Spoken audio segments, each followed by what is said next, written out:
behavior. Bill in Forked River, New Jersey. Hey, Bill, what's up?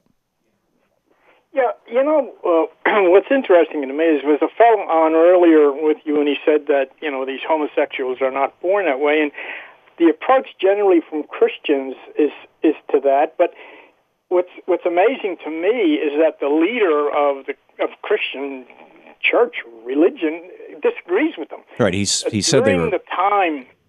During biblical time, there was homosexuals were called natural eunuchs, and a natural eunuch was covered under the law of the Roman Ulpian. They were allowed to marry, they were allowed to adopt children.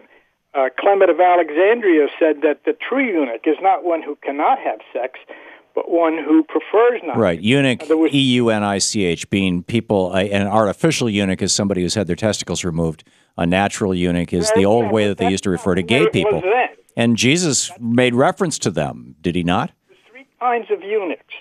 And there was the eunuch who abstained from sex for religious purposes. Right. And Jesus in Matthew 19 said some people made themselves that way for God. Then there was the castrated eunuch, and he says some eunuchs are made that way by men. But then he got to the homosexuals, and he says some eunuchs are born that way from their mother's womb. Let he who can accept it do so.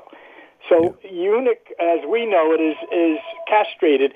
But in those times, the homosexual was known as the natural eunuch, free of any kind of disease, while as the castrated eunuch was not covered under the law and given any protection under the law. The natural eunuch or the homosexual was. And here we have Christians who are saying, no, this is a matter of choice, but the leader, Jesus himself, Matthew 19:12, said no, they're born that way from their mother's womb. Yeah, and that's an inconvenient verse for these gay-fearing, the gay-obsessed people.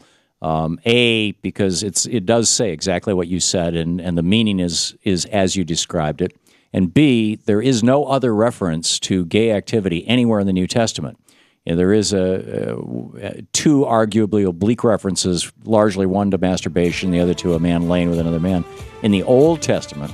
But anybody who wants to start quoting the Old Testament as how we should live needs to stop, needs to start boycotting Red Lobster. So, the conversation we've had before. So, Bill, thank you very much for pointing that out. Excellent.